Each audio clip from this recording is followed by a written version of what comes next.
নমস্কার। কথায় কথায় কথামৃত অনুষ্ঠানের 204তম পর্বে আপনাদের স্বাগত।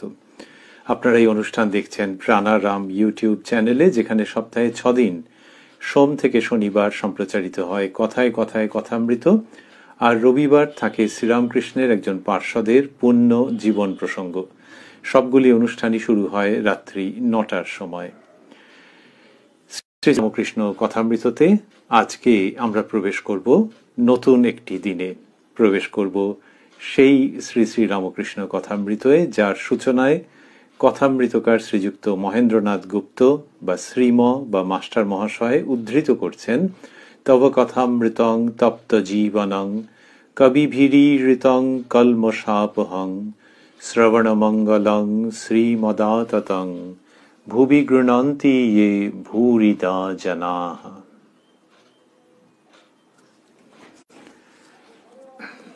আজ রবিবার 9 মার্চ 1884 খ্রিস্টাব্দ, 27 ফাল্গুন শুক্লা ত্রয়োদশী। শ্রীরামকৃষ্ণ দক্ষিণেশ্বর মন্দিরে অনেকগুলি ভক্ত সঙ্গে বসিয়া আছেন। মণিলাল মল্লিক, সিঁথির মহেন্দ্র কবিরাজ, বলরাম মাস্টার, ভবনাথ, রাখাল, লাটু, হরিশ, কিশোরী বন্ধনীর মধ্যে গুপ্ত, শিবচন্দ্র প্রভৃতি। এখনো গিরিশ, কালী, সুবোধ প্রভৃতি আসিয়া জুটেন নাই। শরৎ, শশী ইহারা সবে দু একবার দেখিয়াছেন। পূর্ণ, ছোট নরেন প্রভৃতিও তাহাকে এখনো দেখেন নাই। মাস্টারমশাইয়ের এই একটি ভঙ্গি আছে কথামৃতকারের, যে তিনি মাঝে মাঝে একটুখানি বর্ণনা করে নেন যে শ্রীরামকৃষ্ণের কাছে এখনো পর্যন্ত কারা এসে উপস্থিত হয়েছেন।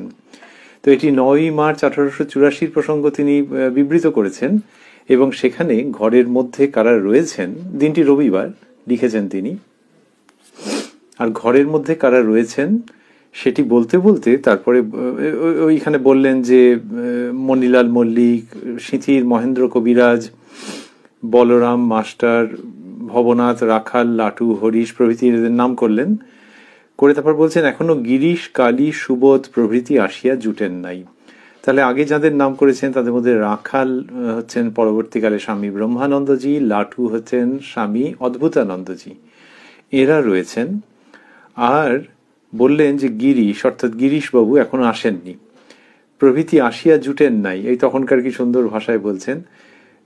গিরিশ, কালী, কালী মানে শ্রীযুক্ত কালীপ্রসাদ, যিনি পরবর্তীকালে স্বামী অভেদানন্দজি, সুবোধ মানে পরবর্তীকালে স্বামী সুবোধানন্দজি, এদের কথা বললেন। তারপর বলছেন শরৎ, শশী ইহারা সবে দু একবার দেখিয়াছেন। শরৎ মানে শ্রীযুক্ত শরৎচন্দ্র, যিনি উত্তরকালে স্বামী শারদানন্দজি, আর শশী মানে শ্রীযুক্ত শশীভূষণ, যিনি উত্তরকালে স্বামী রামকৃষ্ণানন্দজি। এরা এই দুজন সবে দু একবার দেখিয়াছেন।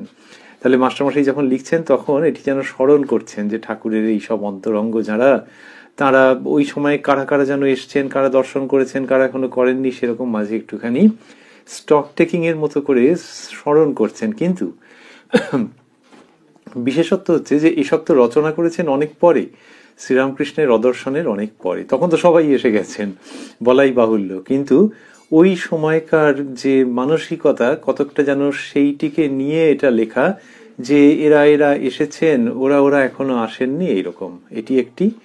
আরেকটি হচ্ছে খুব সুবিধে হয় ঐতিহাসিক দিক থেকে, যে যখন কেউ শ্রীযুক্ত শরৎচন্দ্র, শ্রীযুক্ত শশীভূষণ এদের জীবনী রচনা করছেন বা করেছেন উত্তরকালে, তখন ওই ঠাকুরের কাছে কবে যেন গেছেন বা কখন যাওয়া হয়নি, কোন প্রসঙ্গের মধ্যে তারা রয়েছেন, সেখানে কথামৃত একটি খুব নির্ভরযোগ্য ঐতিহাসিক দলিলের কাজ করে। এই সব কারণে শ্রীরামকৃষ্ণের হাতে বার বাঁধা, রেলের ধারে পড়িয়া গিয়া হাত ভাঙিয়াছে, তখন ভাবে বিভোর হইয়াছিলেন। সবে হাত ভাঙিয়া গিয়াছে, সর্বদাই হাতের যন্ত্রণা। কিন্তু এই অবস্থাতেই প্রায় সমাধিস্থ থাকেন ও ভক্তদের গভীর তত্ত্ব কথা বলেন। সমাধিস্থ শব্দটিকে মাস্টারমশাই স্থূলাক্ষরে দিয়েছেন। তা বললেন যে শ্রীরামকৃষ্ণের হাতে বার বাঁধা, ওই যে পড়ে গিয়েছিলেন, এর আগে আমরা উল্লেখ পেয়েছি, তো সেটি কয়েক মাস হলো। তা সেইখানে যে পড়ে গেছেন, ওই পঞ্চবটির কাছে পড়ে গিয়েছিলেন, ভাবস্থ অবস্থায় পড়ে গেছেন। তা সেই সময়কার কথা বলছেন যে তারপরে ওই হাতে বার ব্যান্ডেজ এইসব বার দিয়ে ব্যান্ডেজ করে দেওয়া হয়েছিল। তা সেইটি বলছেন যে রেলের ধারে পড়িয়া গিয়া হাত ভাঙিয়াছে, তখন ভাবে বিভোর হইয়াছিলেন। সবে হাত ভাঙিয়া গিয়াছে, সর্বদাই হাতের যন্ত্রণা, কিন্তু এই অবস্থাতেই প্রায় সমাধিস্থ থাকেন ও ভক্তদের গভীর তত্ত্ব কথা বলেন। প্রায় মানে ঘন ঘন, প্রায়ই। তাহলে এই হাতের ওই রকম একটা অস্বস্তি রয়েছে, ব্যথা রয়েছে, তাও মাঝে মাঝেই সমাধিস্থ হন আর ভক্তদের গভীর তত্ত্ব কথা বলেন শ্রীরামকৃষ্ণ। একদিন যন্ত্রণায় মাস্টারমশাই লিখছেন, একদিন যন্ত্রণায় কাঁদিতেছেন, এমন সময় সমাধিস্থ হইলেন। মানে কোথায় যন্ত্রণার জন্য কান্না আর কোথায় সমাধিস্থ হওয়া। সমাধির পর, আর এখানেও সমাধিস্থ শব্দটি স্থূলাক্ষরে, সমাধির পর প্রকৃতিস্থ হইয়া মহিমাচরণ প্রভৃতি ভক্তগণকে বলিতেছেন, বাবু, সচ্চিদানন্দ লাভ না হলে কিছুই হলো না। এই শব্দগুলি স্থূলাক্ষরে, সচ্চিদানন্দ লাভ না হলে কিছুই হলো না বলে তারপরে লিখছেন, শ্রীরামকৃষ্ণেরই কথা চলছে, ব্যাকুলতা না হলে হবে না। আমি কেঁদে কেঁদে ডাকতাম আর বলতাম, ওহে দীননাথ, আমি ভজন সাধনহীন, আমায় দেখা দিতে হবে। এইসব কথা মাস্টারমশাই আগে লিখেছেন, কথামৃততে আমরা পেয়েছি যে ওই হাতে বার বাঁধার পর একদিন এরকমও হয়েছে। সেই দিন রাত্রে আবার মহিমাচরণ, অধর, মাস্টার প্রভৃতি বসিয়া আছেন। শ্রীরামকৃষ্ণ মহিমাচরণের প্রতি এরকম আছে অহেতুকী ভক্তি, এইটি যদি সাধ্যে পারো।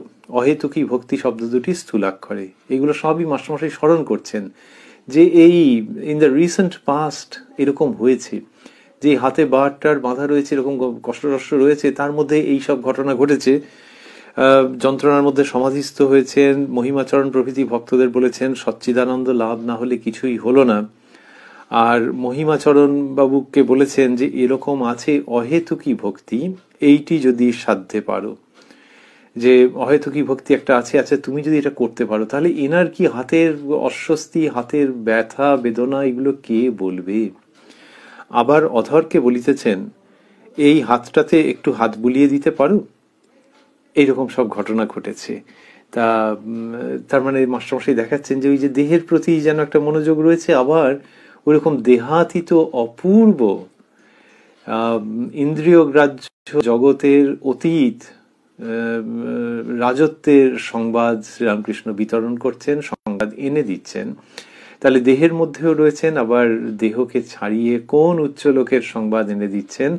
এই দুটি মিলে শ্রীরামকৃষ্ণ, তার ভেতরে ওই মানব ভাব রয়েছে, মানব ভাবে তাকে খুব আপনার মনে হয়, আবার দেবভাবেও দূরত্ব রচিত হয় না, কিন্তু এইরকম অনুপ্রেরণা জাগে যে যার ওরকম হাতের কষ্ট টষ্ট আছে, তিনি আবার মুহূর্তের মধ্যে এরকম সমাধিস্থ হয়ে যাচ্ছেন। সেইখান থেকে অপূর্ব পরিবেশ, অপূর্ব অনুপ্রেরণা, অপূর্ব ভরসার সৃষ্টি হয়। এইবার এই মাস্টারমশাই এই দিনের প্রসঙ্গের মধ্যে চলে এলেন সরাসরি। আজ 9 মার্চ 1884 খ্রিস্টাব্দ। মণিলাল মল্লিক ও ভবনাথ এক্সিবিশনের কথা বলিতেছেন। 1883-84 খ্রিস্টাব্দ এশিয়াটিক মিউজিয়ামের কাছে হইয়াছিল। তাহারা বলিতেছেন, কত রাজারা বহুমূল্য জিনিস সব পাঠাইয়াছেন, সোনার খাট ইত্যাদি একটা দেখবার জিনিস। শ্রীরামকৃষ্ণ ভক্তদের প্রতি সহাস্যে, হ্যাঁ, গেলে একটা বেশ লাভ হয়। ওই সব সোনার জিনিস, রাজরাজরার জিনিস দেখে সব হ্যাঁ হয়ে যায়, সেটাও অনেক লাভ।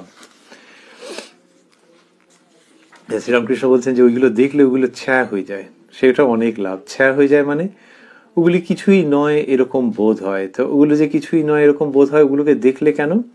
ওই দেখলে তখন বিশেষ মনের মধ্যে ওই বিচারটা আসে যে এগুলো অনিত্য বস্তু, আর এরই জন্য লোকে একেবারে পাগল হয়ে যায়। তা সেই জন্য দেখলে, আর তখন ওই অনিত্যতার বোধটা আরো বেশি করে মনের মধ্যে আসে। যে শ্রীরামকৃষ্ণ শিখিয়েছেন যে তাঁর একবার ওরকম জরির পোশাক পরবার স্বাদ হয়েছিল, মথুরবাবু সব ব্যবস্থা করেছিলেন। তারপর পরে তিনি মনকে বলছেন যে মন, এই দেখ জরির পোশাক। মানে মনকে জিজ্ঞেস করছেন যে এরকম কি চাই? তা মন চাইছে না এতটাই যে সঙ্গে সঙ্গে সে পোশাক খুলে ফেললেন এবং প্রায় পা দিয়ে দলাতে ইচ্ছে করছে তার। তাহলে ওই যে যখন একটা কোনো বস্তু আসছে যেটা এমনিতে আপাতভাবে অন্যদের কাছে ভোগ্য রমণীয় বস্তু, তখনই মনের কাছে যেন ওইরকম একটা প্রশ্ন ছুঁড়ে দেওয়ার, একটা টস করে দেওয়ার উপলক্ষ তৈরি হচ্ছে, ওইটাই লাভ। উপলক্ষ তৈরি হচ্ছে এবং যেন একটুখানি মনকেও একটু যাচাই করে নিতে ইচ্ছে করছে যে প্রেজেন্টলি বর্তমানে মন কি চাইছে, আর মন কি চাইবে সেটা তো জানাই আছে। তো সুতরাং ভালো তো আরেকবার একটুখানি এটা হয়ে গেল, আরেকবার দাগা বুলানো হয়ে গেল, আরেকবার কনসলিডেশন, রিইনফোর্সমেন্ট হয়ে গেল ভেতরকার ওই ভাবে। তো সেটাই লাভ। তা বলছেন হ্যাঁ দেখলে বেশ, হ্যাঁ গেলে একটা বেশ লাভ হয়। ওই সব সোনার জিনিস, রাজরাজার জিনিস দেখে সব ছ্যা হয়ে যায়। তা ওই তারপরে রাজরাজারা এইসব নিয়ে ব্যস্ত ছিল, তাদের জীবনে এটা বিরাট কিছু ছিল, এখন মিউজিয়ামে আছে বোঝো অবস্থা।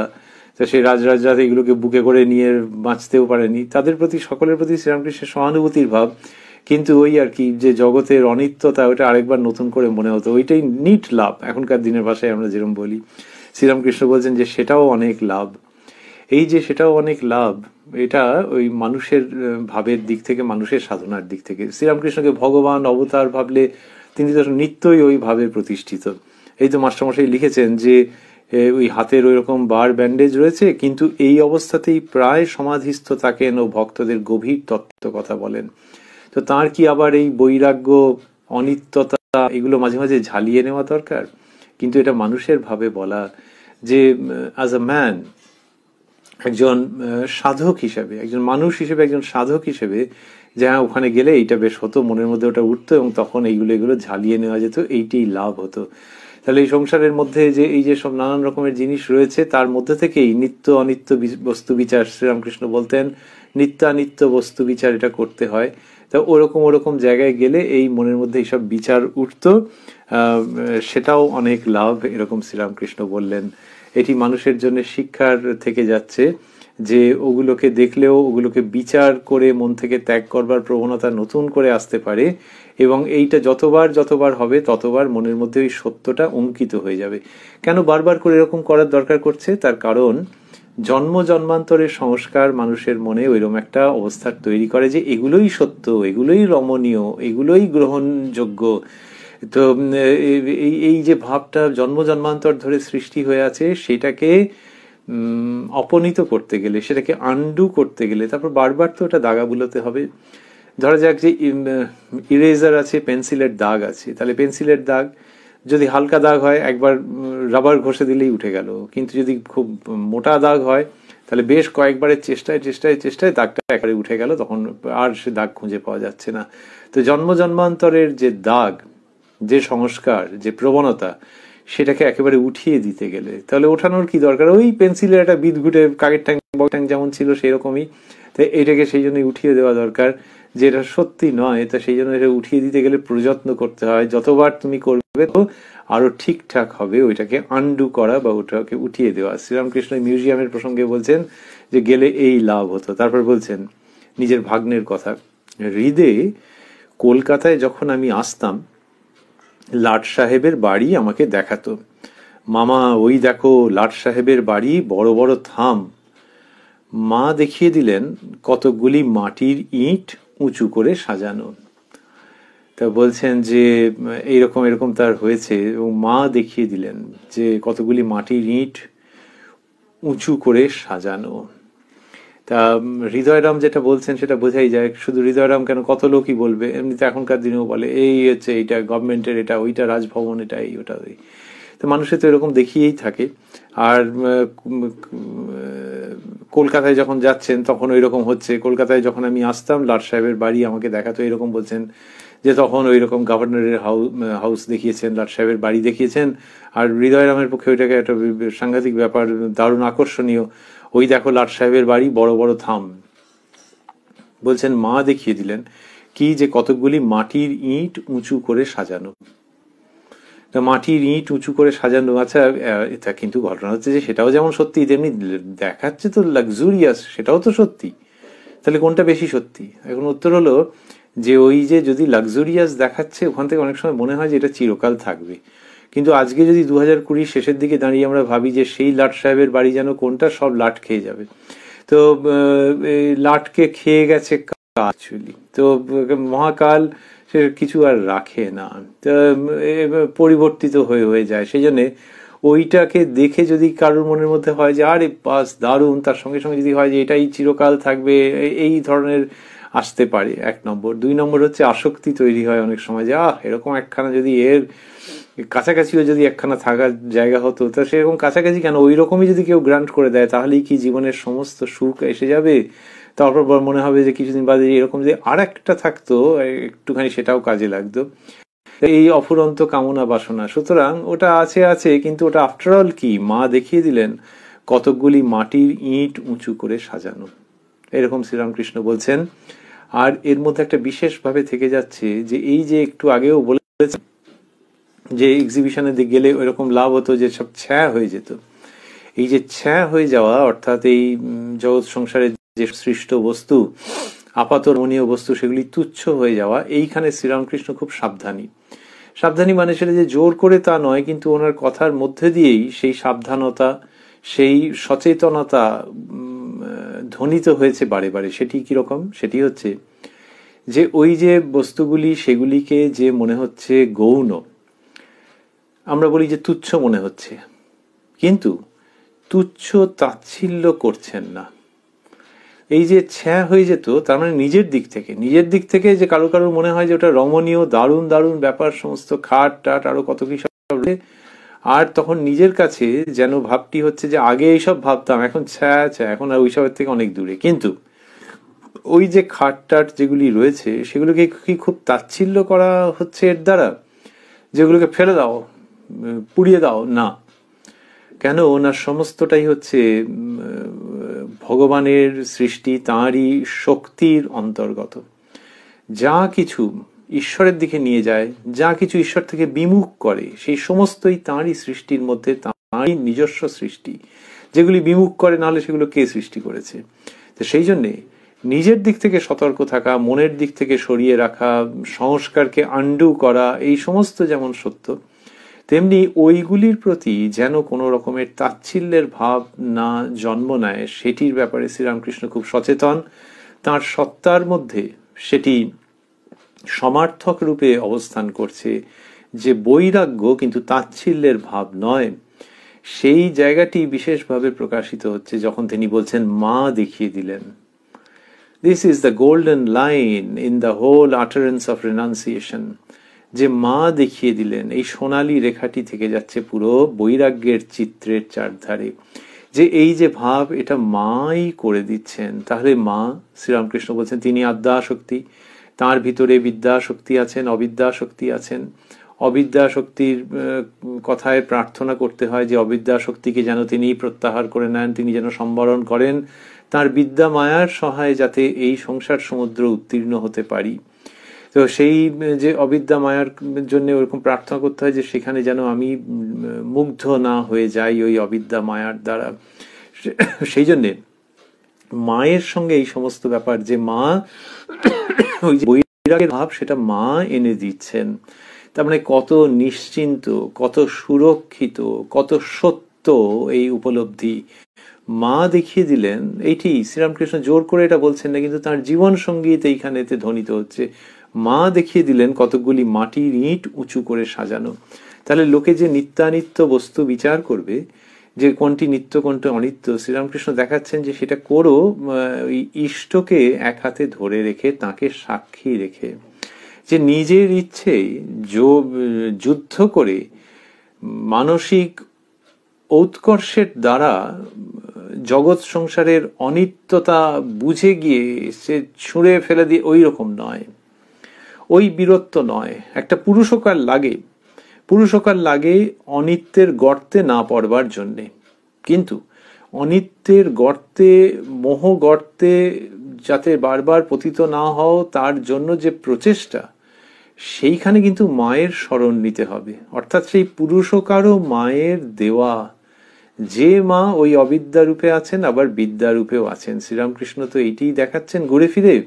তো এখানে তার উক্তির মধ্যে দিয়ে সেই শিক্ষা নতুন করে যে প্রযুক্ত হচ্ছে তা নয়, ওই উক্তির সঙ্গে সমার্থক রূপে ওটি বড় সুগন্ধের মতো উত্থিত হচ্ছে।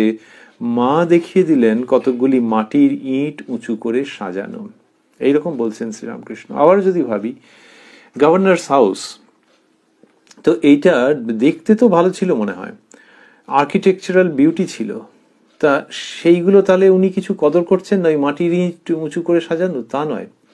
শ্রীরামকৃষ্ণ বিরাট বড় শিল্পী ছিলেন, সেটি স্বামী বিবেকানন্দ বলছেন বাংলা ইংলিশ মিলিয়ে, যে ঠাকুর কত বড় আর্টিস্ট ছিলেন। দেখেছেন তো যে ঠাকুরের মধ্যে ওই ভাব কিরকম, যে ওই সব জিনিসের মধ্যে একটা সুন্দর এস্থেটিক, একটা নান্দনিক দৃষ্টি। যখন নরেন্দ্রনাথ প্রমুখ যাননি, যাওয়ার কথাও নয়, সেই দক্ষিণেশ্বরের প্রথম দিকে শ্রীরামকৃষ্ণ শিব মূর্তি গড়তেন, তার সঙ্গে আবার ষাঁড় তৈরি করেছেন, মাটি দিয়ে করেছেন, গঙ্গা মাটি দিয়ে। মথুরবাবুর নজরে গেছে, বলে কে এরকম করেছে? তা হৃদয়রাম বলছেন যে মামা করেছেন। বলছে আচ্ছা তাহলে দেবে আমাকে? বলে হ্যাঁ, পুজো হয়ে গেলে দেবে। তাই এরকম দিয়েছে। তিনি আবার রানী রাসমণিকে দেখিয়েছেন, রানীমা অবাক হয়ে গেছেন যে বাহ, ছোট ভট্টাচার্য এরকম করেছে। কিন্তু ঠাকুর সব লুকিয়ে লুকিয়ে আছেন যে মথুরবাবুর সামনাসামনি যাতে না হতে হয়। তারপরে যখন গোবিন্দজির পা ভেঙে গেল, পূজারী একটু অসাবধান হয়ে গিয়েছিলেন, স্লিপ করে গিয়েছিলেন, জল লেগে হয়তো মাটিতে স্লিপ করে গেছেন, তখন গিয়ে এরকম গোবিন্দজির পা ভেঙে গেছে, তখন সবাই মিলে পরামর্শ করছে কি হবে নতুন মূর্তি। এই সময় মথুরবাবু কি করলেন, রানীমার সঙ্গে সব রানীমা যখন ওর সঙ্গে পরামর্শ করলেন, তখন ঠাকুরকে ডাকতে তিনি বললেন যে এরকম জামাইয়ের যদি পা ভেঙে যেত তোমরা কি আবার করতে?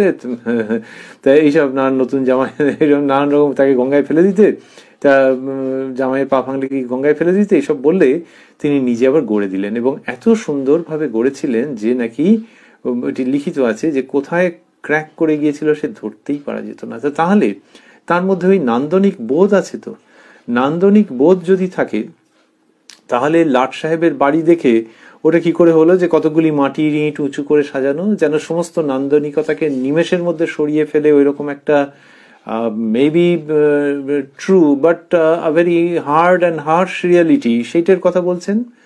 শ্রীরামকৃষ্ণ ওই জায়গাটাতে খুব সতর্ক যে নান্দনিক বোধ একরকম আর আসক্তি আরেক রকম। হৃদয়রাম যখন দেখাচ্ছে মামা ওই দেখো বাড়ি, ওই দেখো থাম, তখন ওর মধ্যে তো আসক্তি, তাহলে নান্দনিকতার সঙ্গে তো আসক্তির নিকট সম্পর্ক পাশাপাশি প্রায় থাকে, বা একটির পেছনে আরেকটি থাকে। তাহলে সেইখানে যদি কেউ আসক্তিবিহীন ওই নান্দনিক বোধের দ্বারা মণ্ডিত হন শ্রীরামকৃষ্ণ সেই রকম, এবং হৃদয়রাম যখন দেখাচ্ছেন তখন আসক্তির যে আবরণটা পড়ে যাচ্ছে সেটাকে তিনি টেনে সরিয়ে ফেলছেন।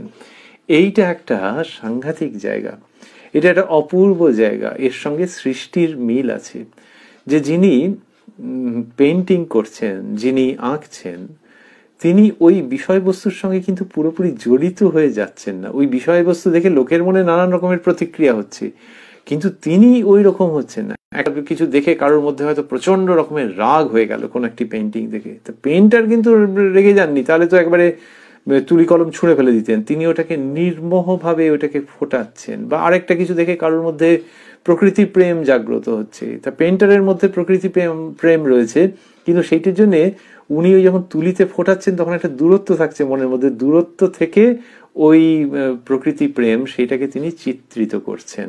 তাহলে এই দূরত্ব, সেখানে কিন্তু তিনি আসক্তিহীন। এটি একজন পেইন্টারের যে বিচিত্র জগৎ সেটি ভাবলেই প্রতিভাত হবে যে আসক্তিহীন না হলে ওই সৃষ্টি করা যায় না।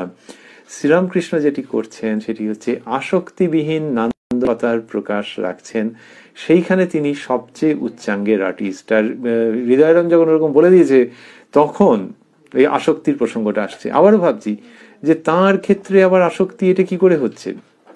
তার ক্ষেত্রে আসক্তি মানে ওইটি মানুষের ভাবে যে হৃদয়রাম মামাকে আবার সে ওইরকম ভাবে ওই দিকটাতে টেনে নিয়ে চলে আসছে না তো, যে মামাকে ওইসব নানান রকম যে এও হয় ও হয় সেও হয়, এই এই যে কি বিরাট বাড়ি, এরকম ভাবে আবার মামাকে হৃদয়রাম দেখাচ্ছে না তো, সেইখানেতে তিনি ওটা বলছেন যে মা দেখিয়ে দিন, অর্থাৎ মা ভবতারিণী দেখিয়ে দিচ্ছেন যে কতগুলি মাটির ইট উঁচু করে সাজানো। এইটে শ্রীরামকৃষ্ণের জীবনের বিশেষত্ব। তিনি রান্নাবান্নার ক্ষেত্রেও হয়েছে যে রান্নাবান্না যখন হচ্ছে তখন ঠিক ঠিক সমস্ত ফোড়ন এটা ওটা সব পড়তে হবে, কিন্তু তিনি খাচ্ছেন কতটা পাখির মতো, সামান্য নামমাত্র গ্রহণ করছেন। ওটা খাওয়া নাকি ওটা, কিন্তু যেটুকুনি গ্রহণ করছেন সেটা ঠিক ঠিক থাকতে হবে। এটা কতবার হয়েছে যে কোথাও যদি কোনো ত্রুটি হয়ে থাকে তিনি সঙ্গে সঙ্গে পয়েন্ট আউট করেছেন যে আমি এখানে এলাম আর তোমরা কোথায় ভালো করে রাঁধবে তা না, ঠিক মতো ফোড়নের গন্ধই হয়নি ঠিক মতো। এই তো তিনি এরকম যখন বলছেন তার মানে হচ্ছে যে আসক্তি নেই, কিন্তু জিনিসটার যে সৌষ্ঠব, জিনিসটার মধ্যে যে শিল্প, সেইটাকে তিনি বোঝেন এবং সেখানে একটুও এদিক ওদিক হতে দিচ্ছেন না। তা এইরকম হচ্ছে শ্রীরামকৃষ্ণের ঘটনা। আর এখানে আমাদের বাক্য শুনেও মজা লাগছে যে হৃদয়রাম ইন্টারেস্টেড হয়ে পড়েছেন আর মামাকে দেখাচ্ছেন। আচ্ছা, এটা কোনো মানে হয়? মামাকে তো একটুখানি চিনবে তো, তা নয় মামাকে এই সমস্ত দেখাচ্ছেন। তবে মামাকে চিনতে তার অনেক সময় লেগেছে, ভুল হয়েছে, এটাও ঠিক। তা মামাকে বলতেন হৃদয়রাম জীবনের মধ্যে আছে যে মামা তুমি সমস্ত কথা একসঙ্গে বলে দাও কেন? তার মানে সব বড় বড় সব লোকজন আসে আর সব কথা যদি বলে দাও, স্টক যদি শেষ হয়ে যায় তাহলে কি হবে? মা যে আমি 100 বার বলবো, এইরকম ভাবে যে বলেছেন হৃদয়রামকে জোর একেবারে তিনি স্নাবিং দিয়েছেন, তো দিয়ে ওরকম ভাবে বলেছেন। তো হৃদয়রাম তো বুঝতে পারেননি। আর এখানে বাক্যটাতে আমাদের একটু মজা লাগছে যখন বলছেন যে হৃদে কলকাতায় যখন আমি আসতাম লাট সাহেবের বাড়ি আমাকে দেখাতো, মামা ওই দেখো লাট সাহেবের বাড়ি, বড় বড় থাম। এখানে বাক্য শেষ হয়ে যাচ্ছে। আর তারপরে ঠাকুর যা বলছেন, মা তাকে যা দেখিয়ে দিয়েছেন, আমাদের মনে হয় যে হৃদয়রামকে বোধহয় তিনি ওরকম বলেছেন যে তুইও এইখানে থাম। তো এইরকম ঠাকুরের সমস্ত অবস্থা। তারপর তিনি বলছেন ভগবান ও তাঁর ঐশ্বর্য দুদিনের জন্য, ভগবানই সত্য, বাজিকর আর তাঁর বাজি। বাজি দেখে সব অবাক, কিন্তু সব মিথ্যা, বাজিকরই সত্য। বাবু আর তাঁর বাগান দেখে বাগানের মালিক বাবুকে সন্ধান করতে হয়। তাই এটি বললেন যে ভগবান ও তাঁর ঐশ্বর্য। তাহলে ভগবানের সব ঐশ্বর্য এই জগতে কত রকমের রয়েছে সেটি বলছেন। ঐশ্বর্য দুদিনের জন্য। তাহলে ভগবানের ঐশ্বর্য কি বিনাশপ্রাপ্ত হয়? তা নয়, রূপান্তরিত হয়ে যায়। পদার্থবিদ্যার আলোকেও জানা যায় যে রূপান্তর হচ্ছে নানান রকম, কিন্তু তুমি যেভাবে দেখছো সেভাবে নয়। তার মানে রাজভবনের রাজার যে লাট সাহেবের যে বাড়ি, সে বাড়ি কোথায় গেছে কি জানি, কিন্তু সেই পদার্থগুলো শেষ হয়ে যায়নি, কিন্তু ওই আকারও নেই, সেই নামও নেই যে এটা লাট সাহেবের বাড়ি ওরকম ভাবে। তা সে কোথায় কোন লাট সাহেবের কি বাড়ি, ভারতবর্ষের বিভিন্ন প্রদেশে কত সব লাট সাহেবের বাড়ি ছিল, সেগুলো কোথায় কি আছে কে জানে। তো ওই পদার্থগুলো নষ্ট হয় না, কিন্তু ওই রূপ এবং ওই নাম এসব তো বদলে বদলে যায়, অনিত্য। তা ঐশ্বর্য দুদিনের জন্য। আবার কোথাও কোথাও হয়তো ধূলিসাৎ হয়ে গেল, তার মানে গিয়ে সেইগুলো সব ওই যে ঠাকুর বলছেন মাটি সব রয়েছে, কতগুলি মাটির ইঁট, তো সেইগুলো ওই রকমই ভাঙা ভাঙা ইঁটে পর্যবসিত হয়ে গেল। তা সেই রকম অবস্থা হচ্ছে এখন। এটি তিনি বলছেন যে ভগবান ও তাঁর ঐশ্বর্য দুদিনের জন্য, ভগবানই সত্য, বাজিকর আর তার বাজি দেখে সব অবাক, কিন্তু সব মিথ্যা, বাজিকরই সত্য। বাজি দেখে অবাক মানে ম্যাজিক। তাহলে ম্যাজিশিয়ান এবং তার ম্যাজিক এইরকম, ম্যাজিশিয়ান ও তার ম্যাজিক। তো এখানে হচ্ছে যে ম্যাজিক দেখে সবাই অবাক হয়ে যাচ্ছে, কিন্তু সব মিথ্যে, ম্যাজিশিয়ানই সত্য। তাহলে ম্যাজিশিয়ান সত্য। তাহলে ম্যাজিকের তুলনায় ম্যাজিশিয়ান যেরকম, তেমনি জগতের ঐশ্বর্যের তুলনায় ঈশ্বর। যে ওখানে লোকে বলবে যে ম্যাজিক গুলো তো আফটার অল তো ভুয়ো, তো মানে মিথ্যা, তো ওরকম ভাবে করে দেখানো হচ্ছে। ম্যাজিশিয়ানটা ঠিকঠাক একদম সে আছে। তো যদি কেউ বলে যে আচ্ছা ম্যাজিশিয়ানও আছে নাকি, তারও তো বিনাশ আছে না। কিন্তু ওইখানকার যে উপমা, যে ম্যাজিক গুলোকে দেখে তখন মনে হচ্ছিল যে উড়ি ভয় লাগছে, আবার হি করে হাসছে লোকে যখন দেখছে যে সেই কাকে কেটে ফেললো, সে আবার এসে নাচতে নাচতে চলে এলো হাততালি দিতে। এই যে সমস্ত নানান রকম দেখছে এবং তার জন্য যে প্রতিক্রিয়া হচ্ছে, এগুলো সব ভুলভাল ম্যাজিশিয়ানটার আছে। ওই যেমন একটা ভুলের তুলনায় আরেকটা ঠিককে দেখানো হচ্ছে, এখানে তেমনি জগৎ ব্যাপার সবটাই ভুল। সেই দৃষ্টিতে দেখতে গেলে ম্যাজিকও ভুল, ম্যাজিশিয়ানও ভুল। মানে ওটা দেখার একরকম ফের হচ্ছে, ঈশ্বরই সত্য। এই যে জায়গাটি শ্রীরামকৃষ্ণ সেটিকে কি সুন্দর করে আনছেন। এবং এই জগৎ ব্যাপার ওই ম্যাজিকের মতো একরকম দেখাচ্ছে, কিন্তু আসলে তিনি, তা কেউ যদি বলে যে একরকম দেখাচ্ছে মানে ওখানে না হয় একটা কাউকে দুটুকরো করে কেটে ফেললো, আসলে কাটেনি, সে পরে এসে গেল, কিন্তু এখানে তো মৃত্যু বলে আছে। তাহলে সেখানে হচ্ছে যে ওই ঈশ্বরই সকলের মধ্যে লীলা করছেন, একই চৈতন্য সকলের মধ্যে অনুস্যূত হয়ে রয়েছে। সেই চৈতন্য সত্তাই নানান রকমের দেহ ধারণ করছে। যে দেখছে মৃত্যু, সেও একদিন মরে যাবে। এই সত্যকে যখন দেখা হবে তখন শোক থাকে না, বরং এক সত্যের উপলব্ধি এবং অক্ষয় আনন্দ থাকে। সেই সত্যের দিকেই ধর্ম বারবার আকর্ষণ করছে, যে ওই পরমার্থকে তুমি অদ্বৈত চৈতন্য বলো, লীলাযুক্ত ভগবান বলো, যেভাবেই যাই বলো, এই জগতের দেখাটা, জগৎকে তুমি যেভাবে দেখছো এটা ঠিক হচ্ছে না, এর মধ্যে ভুল ভাল সব হয়ে যাচ্ছে, এবং সেখানে কখনো কাঁদছো কখনো হাসছো। সেইটি শ্রীরামকৃষ্ণ আনছেন, বলছেন ঐশ্বর্য দুদিনের জন্য, ভগবানই সত্য, বাজিকর আর তার বাজি। বাজি দেখে সব অবাক, কিন্তু সব মিথ্যা, বাজিকরই সত্য। বাবু আর তার বাগান, তাহলে ওই বাগানের মধ্যে কত রকমের রয়েছে। বাগান দেখে বাগানের মালিক বাবুকে সন্ধান করতে হয়, তেমনি জগতের ঐশ্বর্য দেখে তোমার ওই তার নেপথ্যে যিনি আছেন তাকে সন্ধান করতে হয়। যখন জগতের ঐশ্বর্যের কথা বলা হচ্ছে তখন কিন্তু এইরকম শুধু নয় যে জগতে কত ঝকমকে ঝকমকে জিনিস আছে। ঐশ্বর্য মানে এখানে হচ্ছে যে বৈচিত্র্য। শ্রীরামকৃষ্ণ এরকম ভাবে বলতেন যে গাছের মধ্যে ভালো গাছ আছে, ভালো ফলও আছে, আবার বিষ ফলও আছে, এই সব মিলে ঐশ্বর্য। যে ভ্যারাইটি, কত রকম আছে। তো এই বিষ ফলেরও কিছু হয়তো উপযুক্ততা আছে, আমরা তো জানি না, কিন্তু এই সব মিলে টিলে, হ্যাঁ, সেটা আবার জমিকে কিভাবে কি করে না করে সে একটি ব্যাপার, কিন্তু এই সবটা মিলে তাহলে কোনোটা কারোর পক্ষে গ্রহণযোগ্য, আবার সেইটাই কারোর পক্ষে গ্রহণযোগ্য নয়, কিন্তু এই সব মিলেই হচ্ছে ঐশ্বর্য। সব মিলেই হচ্ছে ঐশ্বর্য। এর এক এক রকমের সব ব্যবহার আছে। কোনো একটা কসমেটিক কিছু আছে, কারুর মাখলে ও দারুণ লাগে, আরেকজনের মাখলেই গা চুলকোতে আরম্ভ করে, তা কিন্তু ওই বস্তুটা হচ্ছে যে ওই সৃষ্টির ঐশ্বর্য। তো এই নানান রকমের বৈচিত্র্য, সেটিকে নিয়ে বলা হচ্ছে যে সবই দুদিনের জন্যে। ঐশ্বর্য দুদিনের জন্য, ভগবানই সত্য। মণিমল্লিক শ্রীরামকৃষ্ণের প্রতি। আবার কত বড় ইলেকট্রিক লাইট দিয়েছে, মানে এক্সিবিশনের কথা বলছেন। তখন আমাদের মনে হয় তিনি কত বড় যিনি ইলেকট্রিক লাইট করেছেন। মহিমাবাবুর একটু থিওরিটিক্যাল একটা দৃষ্টিভঙ্গি আর কি, যে তখন আমাদের মনে হয় তিনি কত বড় যিনি ইলেকট্রিক লাইট করেছেন। এখন এটা মহিমাবাবু, মণিমল্লিক মশাই বললেন, মণিমল্লিক বলছেন এটি, মণিলাল মল্লিক পুরাতন ব্রাহ্মভক্ত, কিন্তু শ্রীরামকৃষ্ণ যা বলছেন সেটি একটু অন্যরকম। মণিলাল মল্লিক যা বলছেন সেটা সত্য, আর শ্রীরামকৃষ্ণ যেটা বলছেন সেটা পুরো উপলব্ধি থেকে এসছে। এমনিতে কেউ যখন এমনি দেখে বলছে যে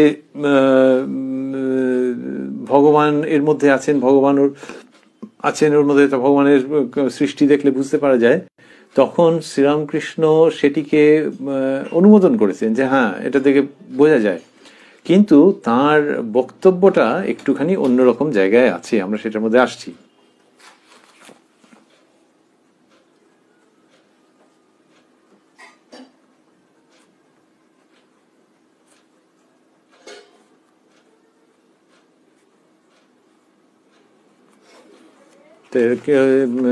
কিরকম হচ্ছে যে বলছেন যে মণিমল্লিক মশাই যেটি বললেন সেটি হলো যে ঈশ্বরের ওই সব লাইট টাইট দেখলে তাকে মনে পড়ে। তো শ্রীরামকৃষ্ণের হচ্ছে যে তিনি ওইগুলি বলেছেন যে হ্যাঁ সৃষ্টিকর্তার এই সমস্ত ঐশ্বর্য, কিন্তু তারটা হচ্ছে একেবারে উপলব্ধির জায়গা থেকে, আর এটা হচ্ছে একটা রিজনেবল গেস, একটা যুক্তিযুক্ত আন্দাজের মতো করে আর কি, যে ঈশ্বর তাহলে এই লাইট টাইট এইসব তিনি তৈরি করেছেন, তাহলে তিনি কত বড়। এখান থেকে মানুষের একটা ঈশ্বরের প্রতি মন যায়, কিন্তু সেটা কিছুক্ষণের জন্য। যখন কেউ বলছেন যে এরকম এরকম এরকম এরকম হয়েছে, ভগবানের কাজ এগুলো দেখলে অবাক হতে হয়, তারপর এই বাজ পড়লো, কড়কড় কড়কড় করে পড়লো, ওফ ভগবান, তার মানে ওই শক্তিধর তিনি, আবার তিনি এই সূক্ষ্ম কোমল পদার্থের মধ্যে আছেন, ভগবানের সৃষ্টি, ভগবানকে মানতে হয়, না মানলে কি হয়। এইটা যিনি বলছেন তার একটা আস্তিক্য বুদ্ধি আছে যে ভগবান আছেন, কিন্তু সেটা একটু বা অনেকটাই সুপারফিশিয়াল, ওপর। কেন না, ইনি যে ভগবানের সর্বব্যাপিত্ব তাতে অতটা এখনো ভরসা হয়তো জাগেনি, অনেক ক্ষেত্রেই জাগেন, মানে না জাগা অবস্থায় থাকে। যদি তিনি ভাবতেন যে ভগবান সর্বত্র, তাহলে তার জীবন অন্যরকম ভাবে পরিবর্তিত হয়ে যেত। তিনি দুষ্ট লোকের মধ্যেও ভগবানকে দেখতে আরম্ভ করতেন, দেখে তারপরে জগৎ সংসারের প্রতি কিরকম ব্যবহার করতেন সে অন্য প্রসঙ্গ। কিন্তু যিনি বজ্রের মধ্যে দেখছেন, যিনি ফুলের মধ্যে দেখছেন বলে ঘোষণা করছেন, তার যদি সত্যিই ওই উপলব্ধি হতো, তাহলে বদমাইশ লোকের মধ্যেও দেখতে পেতেন, অবশ্যই দেখতে পেতেন। তখন জগৎ সম্পর্কে তার দৃষ্টিভঙ্গি বদলে যেত। কিন্তু সেটা তো হচ্ছে না। তাহলে সেটা হচ্ছে না মানে সেরকম দোষের করে বলা হচ্ছে না, কিন্তু ইংলিশ কবিতায় যেরকম আছে মাইলস টু গো, অনেক পথ যেতে এখনো বাকি আছে। তা সেই কারণে শ্রীরামকৃষ্ণ যখন বলেন সেটা একেবারে বোধের সঙ্গে সমার্থক রূপে উচ্চারিত হয় যে ঈশ্বরের এরকম কাজ, ঈশ্বরের ঐশ্বর্য, তিনি নিজে ওটা জানেন। মণিমল্লিক মশাই যখন বলছেন যে এক্সিবিশনের লাইট দেখে মনে হয়েছে যে তিনি কত বড়, যিনি ইলেকট্রিক লাইট করেছেন, এইটা কিছুটা ওই সংসারী মানুষ, আস্তিক্য বুদ্ধি কিছুটা আছে, সেই তার একটা ওরকম রিজনেবল গেসের মতো। শ্রীরামকৃষ্ণ মণিলালের প্রতি আবার একমতে আছে, তিনি এইসব হয়ে রয়েছেন, আবার যে বলছে সেও তিনি। ঈশ্বর, মায়া, জীব, জগৎ, এই চারটি শব্দ স্থূলাক্ষরে। ঈশ্বর, মায়া, জীব, জগৎ। একেবারে অন্য রকমের প্রসঙ্গে ঘুরিয়ে দিচ্ছেন মানে জিনিসটার মধ্যে বিভ্রান্তি সৃষ্টি করছেন না, কিন্তু একেবারে অন্য একটা দরজার সামনে নিয়ে এসে দাঁড় করাচ্ছেন যে একটু টোকা দিলে খুলে যাবে। বলছেন শ্রীরামকৃষ্ণ, মাস্টারমশাই লিখছেন, শ্রীরামকৃষ্ণ মণিলালের প্রতি আবার একমতে আছে। তাহলে ওই যে ঈশ্বর লাইট সৃষ্টি করেছেন, লাইট যিনি করেছেন তিনি কত বড়, যিনি ইলেকট্রিক লাইট করেছেন, এরকম যে বলা হয়েছে, সেইখানে শ্রীরামকৃষ্ণ মণিলাল বাবুর প্রতি বলছেন যে আবার একমতে আছে, তিনি এইসব হয়ে রয়েছেন, আবার যে বলছে সেও তিনি। তা ওই যে আমরা বলছিলাম যে শ্রীরামকৃষ্ণের মধ্যে এগুলো আছে তো, আত্মস্থ, সেই জন্য তিনি একটা অন্য পয়েন্ট অফ ভিউ দেখাচ্ছেন যে একমতে আছে, তার মানে হচ্ছে যে ওই লাইট সেটাও তিনি, আর যে দেখছে সেও তিনি। তার মানে কি, যে দেখছে সে বলছে এই লাইট আর তিনি এগুলো সৃষ্টি করেছেন, তার মানে তো তিনি বিশাল বড়।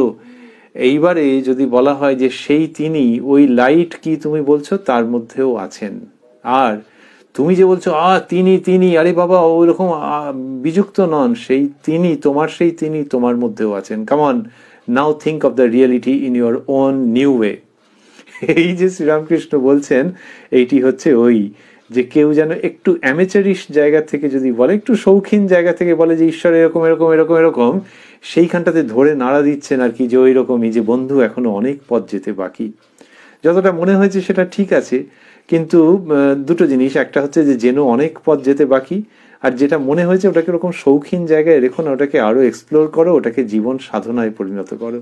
তো সেখানে এই একটা উচ্চ জায়গাকে, ভারী উচ্চ জায়গাকে দেখিয়ে দিচ্ছেন, কিন্তু নিজের কথা বললেন না, কি সুন্দর করে বললেন, আবার একমতে আছে, অদ্বৈত মত, আবার একমতে আছে, তিনি এইসব হয়ে রয়েছেন। তিনি বলতে শ্রীরামকৃষ্ণ এই সচ্চিদানন্দ ঈশ্বর সকলকেই বুঝিয়েছেন, তিনি এইসব হয়ে রয়েছেন, আবার যে বলছে সেও তিনি।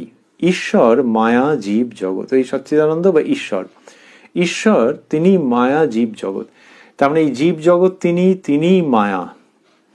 তো এইরকম সমস্ত যদি হয়ে থাকে, তাহলে যে বলছে সে শুদ্ধ, সব একই, এই জায়গাটি এসে পড়লো। তাহলে যদি সব একই হয়, তাহলে ঈশ্বর কি করে হলো? কথাটি সচ্চিদানন্দই তো হবে। শ্রীরামকৃষ্ণ এই সচ্চিদানন্দ এবং ঈশ্বরের মধ্যে তফাৎ করতে চাননি, বলেছেন তোমরা যাকে ব্রহ্ম বলো আমি তাকেই কালী বলে কই। তো সেই তিনি এরকম ভাবে মণিলাল মল্লিক মশাইকে ঝাঁকুনি দিচ্ছেন, উচ্চতর বা উচ্চতম সত্যের প্রতি আহ্বান জানাচ্ছেন, উদ্বোধিত করছেন, জাগ্রত করছেন, অনুপ্রাণিত করছেন। মিউজিয়ামের কথা পড়িল, মাস্টারমশাই লিখছেন মিউজিয়ামের কথা পড়িল, অর্থাৎ আরো চলছে। শ্রীরামকৃষ্ণই বলছেন, মাস্টারমশাই লিখছেন, শ্রীরামকৃষ্ণ ভক্তদের প্রতি, আমি একবার মিউজিয়ামে গিয়েছিলুম, তা দেখালে ইট পাথর হয়ে গেছে, জানোয়ার পাথর হয়ে গিয়েছে, অর্থাৎ ফসিল হয়ে গেছে, জীবাশ্ম বাংলায় বলা হচ্ছে। দেখলে সঙ্গের গুণ কি? তো বললেন যে জানোয়ার পাথর হয়ে গেছে, ওই ফসিল মানে পাথরের মতো হয়ে গেছে, তাহলে কার সঙ্গ? ওই আর কি পুরো যে পরিবেশ, অ্যাটমসফিয়ার, তার সঙ্গে থাকতে থাকতে একটা জানোয়ার সে মরে গেছে, গিয়ে ফসিল হয়ে গেছে। তাহলে যার সঙ্গে রয়েছে সে ওই রকম পরিণত করে দিয়েছে। কিরকম? জানোয়ারটা হেঁটে চলে বেড়াতো, সেই জন্তুটা এখন সেই রূপটা দেখতে পাওয়া যাচ্ছে, কিন্তু ফসিল হয়ে গেছে। এই একটা কিরকম অদ্ভুত লাগছে। আচ্ছা, তাহলে ওই ওপেন টু অ্যাটমসফিয়ার, প্রকৃতির সঙ্গে যুক্ত আছে, প্রকৃতির সঙ্গ করে এরকম হয়ে গেছে। ওকে যদি আলাদাভাবে রাখা হতো তাহলে কি হতো কি জানি, একটা এয়ারটাইট জায়গায় যদি রাখা হতো তাহলে অন্যরকম হতো হয়তো। আর এখানে ফসিল হয়ে গেছে, তার ক্ষয় হয়েছে কিছু জায়গা, আর কিছু জায়গায় ক্ষয় হয়নি, এইসব নানান রকম, কিন্তু ওই যে সঙ্গে আছে তাতে করে এরকম হয়ে গেছে।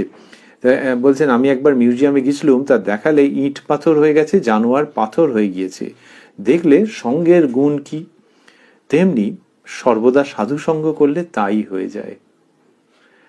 কিরকম সুন্দর করে নিয়ে এলেন। আমরা অ্যাটমসফিয়ারের কথা বলছিলাম, অ্যাটমসফিয়ার মানে অনেক সময় বলে বায়ুমণ্ডল, আর শ্রীরামকৃষ্ণ আধ্যাত্মিক বায়ুমণ্ডল তৈরি করে গেছেন চিরকালের জন্য। That is the atmosphere in which we breathe and we should breathe. যখন বাইরের অ্যাটমসফিয়ারকে আমরা আর ব্রিথ করতে পারবো না, তখনও যেন এই অ্যাটমসফিয়ার আমাদের সঙ্গে থাকে, এই বায়ুমণ্ডল বা রামকৃষ্ণ মণ্ডল যেন আমাদের সঙ্গে থাকে। তো শ্রীরামকৃষ্ণ সেইটির কথা আনছেন, সেই প্রসঙ্গের সূচনা করছেন, কি সুন্দরভাবে বললেন, তেমনি সর্বদা সাধু সঙ্গ করলে তাই হয়ে যায়। যে সাধু সঙ্গ যদি তুমি সর্বদা করো তাহলে ওই রকম ভাব প্রাপ্ত হবে। কি রকম ভাবে আনছেন, লোকে এমনিতে অনেক সময় নেতিবাচক জায়গার থেকে বলে যে এই লোকটায় ফসিল হয়ে গেছে, মানে এর আর কিছু হবে না, এ হার্ডেন্ড হয়ে গেছে, ফসিল হয়ে গেছে। সেই ফসিল দেখেছেন তিনি, তা বলছেন যে মিউজিয়ামে গিয়ে ওইটা দেখেছেন, দেখলে ও পুরো ব্যাপারটার মধ্যে একটা নেতিবাচক ছোঁয়া আছে, কিন্তু শ্রীরামকৃষ্ণ সেটাকে ইতিবাচক জায়গায় শুধু নিয়ে যাচ্ছেন না, ঈশ্বরবাচক জায়গায় সবচেয়ে সদর্থক ব্যঞ্জনায় নিয়ে উপনীত করাচ্ছেন। বলছেন তেমনি সর্বদা সাধু সঙ্গ করলে তাই হয়ে যায়। তার মানে একজন ব্যক্তি যদি সর্বদা সাধু সঙ্গ করেন তাহলে তিনি সেইটিতেই পরিণত হন। অন্যত্র বলেছেন যে যাকে চিন্তা করে সে তার সত্তা পায়।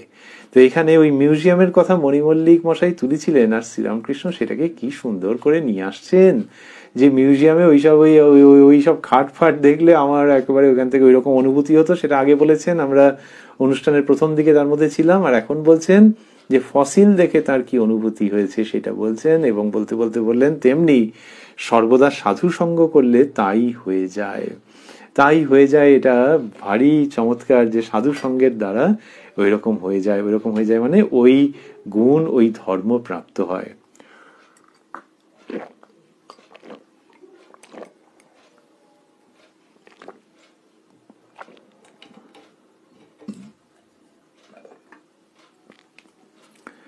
মণিমল্লিক, তার মাস্টারমশাই লিখছেন, মণিমল্লিক সহাস্যে, আপনি ওখানে একবার গেলে আমাদের 10-15 বৎসর উপদেশ চলত।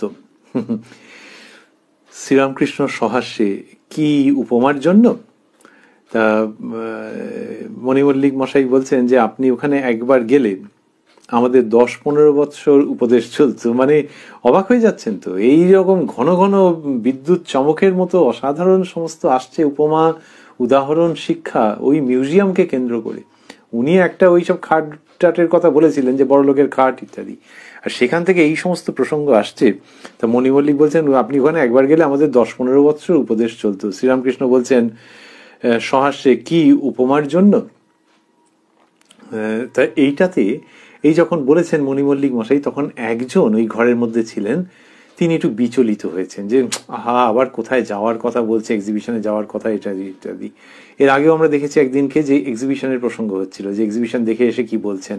তো এই শ্রীরামকৃষ্ণ আবার এক্সিবিশনে যাবেন এইসব মণিমল্লিক যেই বলেছেন, একজন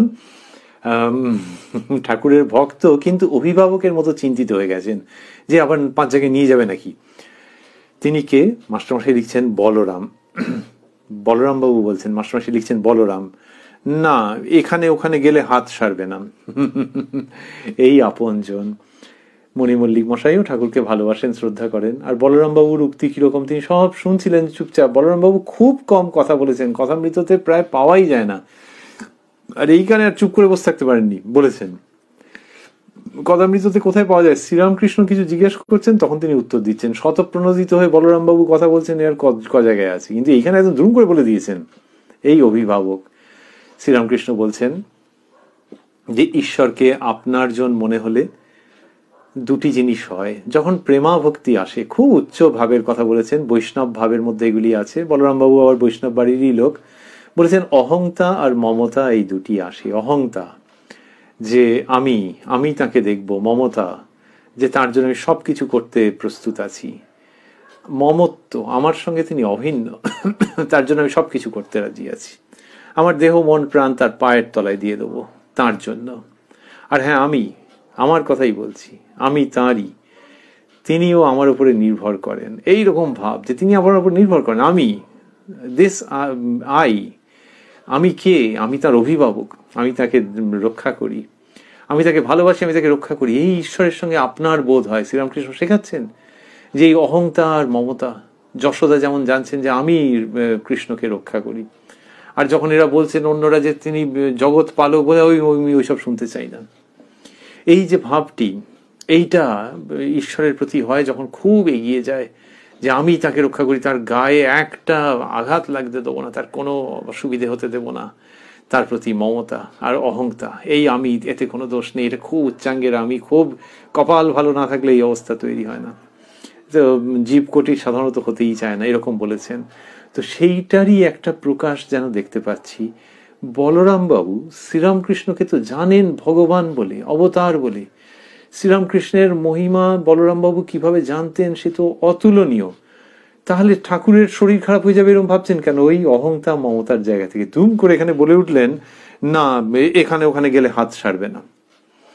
এইসব অপূর্ব প্রেমের উক্তি, ভগবানের প্রতি ভক্তের অহংতা এবং মমতা এই আধুনিক কালেও, 1884 ইজ ভেরি রিসেন্ট, এই আধুনিক কালেও সেই অহংতা মমতার যে ফুট উঠছে, যে ভাবের প্রকাশ দেখা যাচ্ছে, যে একটা সুপ্ত ভাবের আভা বেরুচ্ছে, সেটি শ্রীরামকৃষ্ণ জীবন জীবনী তথা কথামৃতকে অপূর্ব মৃদু পেলব আলোকে আলোকিত করে রেখেছে। বলরাম বাবু সেই রকমই একটি আলোর যোগান দিচ্ছেন, সেরকমই একটি আলোর উদ্ভাস সৃষ্টি করছেন যখন এই উক্তিটি করছেন যে না এখানে ওখানে গেলে হাত সারবে না। কি ভালোবাসার সঙ্গে এটা দুরুম করে বলে দিলেন শ্রীরামকৃষ্ণ। এবার শ্রীরামকৃষ্ণ অন্য প্রসঙ্গে যাচ্ছেন, কি সুন্দর মাস্টারমশাই লিখছেন, শ্রীরামকৃষ্ণ, আমার ইচ্ছা যে দুখানি ছবি যদি পাই, একটি ছবি যোগী ধুনি জেলে বসে আছে, আরেকটি ছবি যোগী গাঁজার কোলকে মুখ দিয়ে টানছে আর সেটা দপ করে জ্বলে উঠছে। বলছেন এই দুটো ছবি তার একটু ইচ্ছে আছে। কিরকম? একটি ছবি যোগী ধুনি জেলে বসে আছে, এই ভাবগুলি কিরকম অদ্ভুত সুন্দর। এখানে ওই যোগ, ধ্যান, তপস্যা, এই ভাবগুলি এখানে আসছে যখন শ্রীরামকৃষ্ণ এই ছবিগুলোর কথা বলছেন। আমার ইচ্ছা যে দুখানি ছবি যদি পাই, একটি ছবি যোগী ধুনি জেলে বসে আছে, ঠাকুর বলতেন যে ওগুলো দেখলে উদ্দীপন হয়। একটি ছবি যোগী ধুনি জেলে বসে আছে, আরেকটি ছবিও খুব কিউরিয়াস, আরেকটি ছবি যোগী গাঁজার কোলকে মুখ দিয়ে টানছে আর সেটা দপ করে জ্বলে উঠছে। এইরকম সব অদ্ভুত অদ্ভুত। তা শ্রীরামকৃষ্ণ এরকম বলছেন যে ওই গাঁজার কোলকে মুখ দিয়ে টানছে আর সে দপ করে জ্বলে উঠছে, তার মানে যোগীর মন ঈশ্বরে যুক্ত হয়ে আছে আর ওই গাঁজার কোলকে মুখ দিয়ে টানছে। তো এবার কি হচ্ছে, ওটা একটা অভ্যাস বশত, আর ওই গাঁজার কোলকে সেটা দেখলে মনে হবে কি যে এমনি একটা কিরকম কালচে কালচে মতো একটা পদার্থ, ওমা তার মধ্যে থেকে লাল দপ করে জ্বলে উঠলো, ওই গাঁজার কোলকের মধ্যে ওটা দপ করে জ্বলে উঠলো।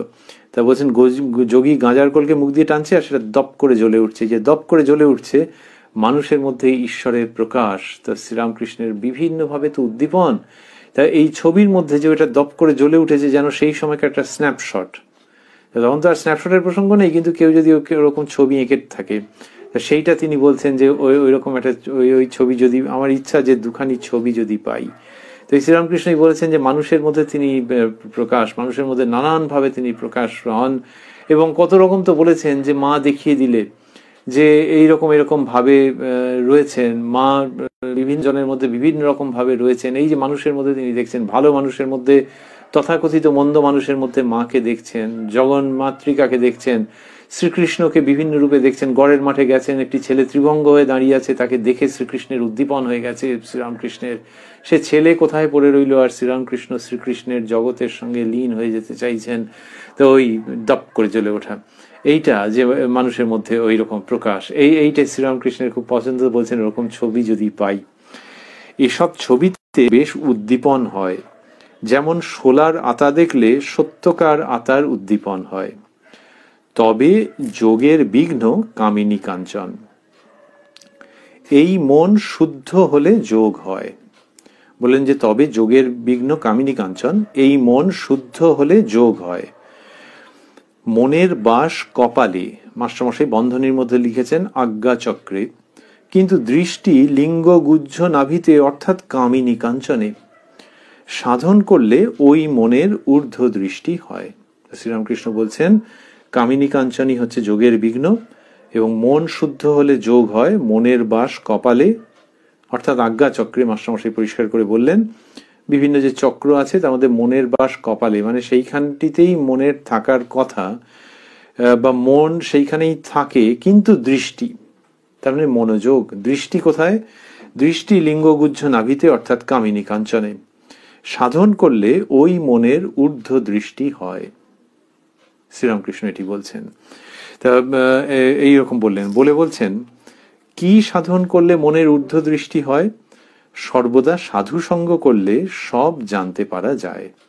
এই সাধু সঙ্গের প্রসঙ্গে এসছেন এবং বললেন সর্বদা সাধু সঙ্গ করলে সব জানতে পারা যায়। এইগুলি কি অপূর্বভাবে বলছেন যে সাধু সঙ্গের দ্বারাই সবকিছু হবে। অন্যত্র বলেছেন যে পার্বতী গিরিরাজকে বললেন যে বাবা, যদি ব্রহ্মজ্ঞান চাও তবে সাধু সঙ্গ করো, এরকম ভাবে বলেছেন। সাধু সঙ্গ, সাধু কে? শ্রীরামকৃষ্ণ বলেছেন যে যার মন প্রাণ অন্তরাত্মা ঈশ্বরে গত হয়েছে, যিনি ঈশ্বরীয় কথা বই কথা কন না, যিনি স্ত্রীলোককে ঐহিক চক্ষে দেখেন না এবং সর্বভূতে তিনি আছেন জেনে সকলের সেবা করেন, মোটামুটি এইগুলি সাধুর লক্ষণ। এই যে সাধু, সাধু চরিত্র, সাধু মানসিকতা, সেইটির সঙ্গে একজন জীবন্ত, শুধু সাধু মানসিকতা বলে না, একজন জীবন্ত ব্যক্তি মানসিকতা থাকতে পারে। সেই মানসিকতা তুমি জানবে কি করে? যতক্ষণ সেটাকে কর্মে পরিণত দেখতে পাচ্ছ। তাহলে সাধু ব্যক্তি, তিনি ঈশ্বরীয় কথা বই কথা কন না, তিনি ওই ভাবের মধ্যেই থাকেন, ওই ভাব ছাড়া তিনি বাঁচতে পারেন না, তিনি সার্ভাইভ করেন না। সেই রকম মানুষের সঙ্গে থাকলে সর্বদা সাধু সঙ্গ করলে সব জানতে পারা যায়, শ্রীরামকৃষ্ণ বলছেন। তারপরে বললেন ঋষিরা সর্বদা হয় নির্জনে নয় সাধু সঙ্গে থাকতেন, তাই তাঁরা অনায়াসে কামিনী কাঞ্চন ত্যাগ করে ঈশ্বরেতে মন যোগ করেছিলেন, নিন্দা ভয় কিছু নাই। বললেন যে ঋষিরা সর্বদা হয় নির্জনে নয় সাধু সঙ্গে থাকতেন। তাহলে হয় নির্জন বাস করো, নয় সাধু সঙ্গ, কিন্তু এমনি আসক্ত সংসারী আসক্ত মানুষের সঙ্গ নয়, তার সেই সঙ্গ থেকে দূরে থাকতে হবে।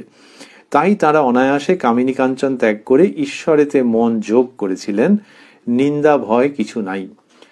নিন্দা ভয় কিছু নাই মানে দুরকম আর কি। নিন্দা বলতে লোক নিন্দা, সেই সব ভয় নেই, কে কি বললো। আরেকটি হচ্ছে যে লোককেও তিনি নিন্দা করেন না, ওর মধ্যে ইন্ডালজ করেন না, আবার ভয়ও নেই, কেননা সর্বদাই ঈশ্বরেতে তিনি যুক্ত হয়ে আছেন। এবং সেটা কি করে ঘটছে? তো হয় তারা নির্জনে থাকছেন, নয়তো সাধু সঙ্গ করছেন, এইভাবে হচ্ছে। যদি হয় যে আপনাদের ঋষি আবার সাধু সঙ্গ করছেন কি, তার উত্তর হচ্ছে যে সাধুরও সাধু সঙ্গ দরকার। সেইটাই যে সাধু কার সঙ্গ করবেন? তিনি কি সারাক্ষণ ঈশ্বরীয় ভাবনায় লীন হয়ে আছেন? তিনি কথা বলছেন না, আজকে কিরম ঠান্ডা পড়েছে, কালকের থেকে বেশি কিনা, এসব কিছু বলছেন না নাকি? যখন বলছেন কার সঙ্গে বলছেন, কার সঙ্গে এইসব বিনিময় হচ্ছে? যদি এইসব কথা বলে থাকেন আর যদি শুধুই ঈশ্বরীয় প্রসঙ্গ করে থাকেন, তাহলেও কার সঙ্গে করছেন, কোন ধরনের লোকের সঙ্গে মিশছেন? সারাদিনে যদি 3টে লোকের সঙ্গে মেশেন, তারা কারা? তারা হচ্ছে ওই সাধু প্রকৃতির লোক বা সাধু। তাহলে ঋষি কারা? যারা কিনা হয় নির্জনে থাকছেন, নয় সাধু সঙ্গ করছেন। তাহলে ওই যার সঙ্গ করছেন তিনিও আবার ঋষির সঙ্গ করছেন। তো তার মানে শ্রীমদ্ ভগবদ গীতায় বলা হয়েছে বোধয়ন্তঃ পরস্পরম, বোধয়ন্তঃ পরস্পরম। তো এই নিজেদের মধ্যে, তো সেই জন্য ঋষি মানে তিনি লেভেলের দিক থেকে এদিক ওদিক তা নয়, তিনিও ওই, কিন্তু তিনি ওই মনটাকে, কেন যতক্ষণ না পর্যন্ত পরমার্থের ভূমিতে উপনীত হচ্ছেন এবং প্রতিষ্ঠিত হচ্ছেন, ততক্ষণ পর্যন্ত সব রকম ভাবে সাবধান থাকতে হচ্ছে, সঙ্গ সম্পর্কে সাবধান থাকতে হচ্ছে। এবং সেখানেই হলো যে ঋষিরাও হয় নির্জনে রয়েছেন, নয় সাধু সঙ্গ করছেন, এরকম শ্রীরামকৃষ্ণ বলছেন। তারপর বলছেন ত্যাগ করতে হলে ঈশ্বরের কাছে পুরুষকারের জন্য প্রার্থনা করতে হয়, যা মিথ্যা বলে বোধ হবে তা তৎক্ষণাৎ ত্যাগ। ওই যে পুরুষকার আমরা আগে স্মরণ করছিলাম, যে পুরুষকার সবই মায়ের অধীনে, তাঁরই অবিদ্যা মায়ার মোহ মধ্যে যাতে কেউ আপতিত না হয়, কিন্তু সেইটার জন্য যে পুরুষকার, সেটাও তার কাছেই প্রার্থনা করতে হয়। এখানে বলছেন ঈশ্বরের কাছে। ত্যাগ করতে হলে ঈশ্বরের কাছে পুরুষকারের জন্য প্রার্থনা করতে হয়, যা মিথ্যা বলে বোধ হবে তা তৎক্ষণাৎ ত্যাগ। ঋষিদের এই পুরুষকার ছিল, এই পুরুষকারের দ্বারা ঋষিরা ইন্দ্রিয় জয় করেছিলেন। বললেন যে এই পুরুষকারের দ্বারা ঋষিরা ইন্দ্রিয় জয় করেছিলেন। মাস্টারমশাই এই শব্দগুলোকে স্থূলাক্ষরে দিচ্ছেন, পুরুষকারের দ্বারা ঋষিরা ইন্দ্রিয় জয় করেছিলেন। কচ্ছপ, শ্রীরামকৃষ্ণ বলে চলছেন, কচ্ছপ যদি হাত পা ভিতরে সাঁত করে দেয়, 4খানা করে কাটলেও হাত পা বার করবে না। কচ্ছপ সব হাত পা যদি ভেতরে ঢুকিয়ে নেয় তাহলে, আর বলছেন যে যদি হাত পা ভিতরে সাঁত করে দেয় তাহলে কেড়ে ফেললেও সে বের করবে না। সংসারী লোক কপট হয়, সরল হয় না। সংসারী মানে শ্রীরামকৃষ্ণ বলছেন যিনি আসক্ত। সংসারী লোক মানেই খারাপ তা বলেননি, এখানে বলার মানে হচ্ছে আসক্ত সংসারী। অন্যত্র তো বলেছেন যে সংসারী কেন হবে না, অবশ্য হবে, নিষ্ঠা ভক্তি নিয়ে তাকে সাধন করলে, তার কাছে প্রার্থনা করলে অবশ্য হবে। আর এখানে ঘোর আসক্ত বিষয়ী লোকের কথা বলছেন, সেই অর্থে সংসারী লোক কপট হয়, সরল হয় না। মুখে বলে ঈশ্বরকে ভালোবাসি, কিন্তু বিষয়ে যত টান, কামিনী কাঞ্চনে যত ভালোবাসা, তার অতি অল্প অংশ ঈশ্বরের দিকে দেয় না, অথচ মুখে বলে ঈশ্বরকে ভালোবাসি। মণি মল্লিকের প্রতি কপটতা ছাড়ো। মণিলাল, মানুষ সম্বন্ধে না ঈশ্বর সম্বন্ধে? শ্রীরামকৃষ্ণ, সব রকম, মানুষ সম্বন্ধেও বটে আর ঈশ্বর সম্বন্ধেও বটে, কপটতা করতে নাই। ভবনাথ কেমন সরল, বিবাহ করে এসে আমায় বলছে, স্ত্রীর উপর আমার এত স্নেহ হচ্ছে কেন, আহা সে ভারী সরল। এরকম ভবনাথ বাবু বলেছেন, ভবনাথ চট্টোপাধ্যায়, নরেন্দ্রনাথের বন্ধু। তো ঠাকুর ওইটার মধ্যে দেখেছেন যে খুব সরল, সেই জন্য এরকম ভাবে এসে বলছে যে এই মনের এই যে ভাবটি হচ্ছে সেটির কথা সে বলছে। তার মানে কি, যে যার মধ্যে বিচার বুদ্ধি আছে সে দেখছে যে মনকে হু হু করে ওই দিকে টেনে নিচ্ছে, সেটাই শ্রীরামকৃষ্ণের কাছে এসে তিনি বলেছেন। তো সে বলেছেন, এরকম কেউ বলে নাকি, কিন্তু বলেছেন যে সেইটাই শ্রীরামকৃষ্ণ বলছেন যে ভবনাথ কেমন সরল বলে, ওই যে তিনি ওইরকম বলেছেন সেইটার প্রসঙ্গে, তার স্ত্রীর উপর ভালোবাসা হবে না, এটি জগন্মাতার ভুবনমোহিনী মায়া।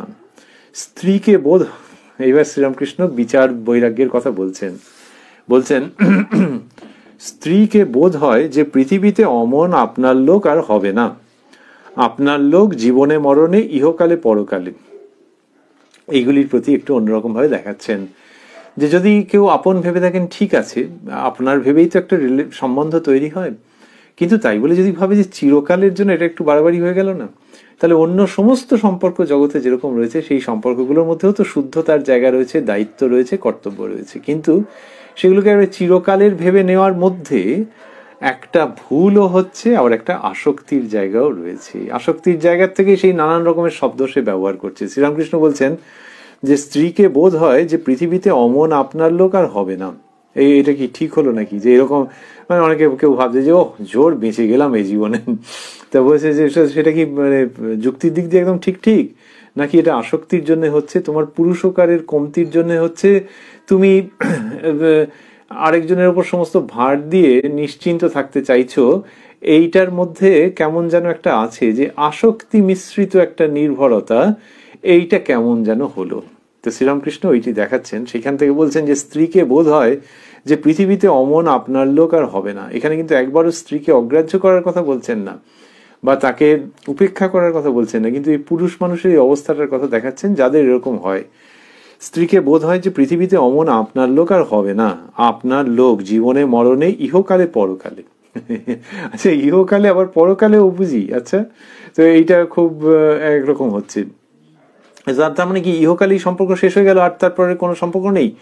সেরকম যদি কেউ ভাবেন তাহলে হ্যাঁ, নিশ্চয়ই স্ত্রীর সঙ্গে সেই রকম সম্পর্কের কথা ভাববেন যে তারও যেন পরকালে মঙ্গল হয়। সেই রকমই সন্তানের সম্বন্ধে ভাববেন, বন্ধুর সম্পর্কে ভাববেন, জগতের সকলের সম্বন্ধে ভাববেন। সেটা যখন হচ্ছে না শুধু এই দিকটাতে, তখন অন্যরকম, তখন একটা আসক্তির প্রসঙ্গ আসছে, এবং যুক্তিবুদ্ধির স্বল্পতার জন্য একটু কেমন যেন ব্যাপারটা একটু মজারও লাগছে। শ্রীরামকৃষ্ণ বলছেন, এই স্ত্রী নিয়ে মানুষ কি না দুঃখ ভোগ করছে, তবু মনে করে যে এমন আত্মীয় আর কেউ নাই। কি দুরবস্থা! 20 টাকা মাইনে।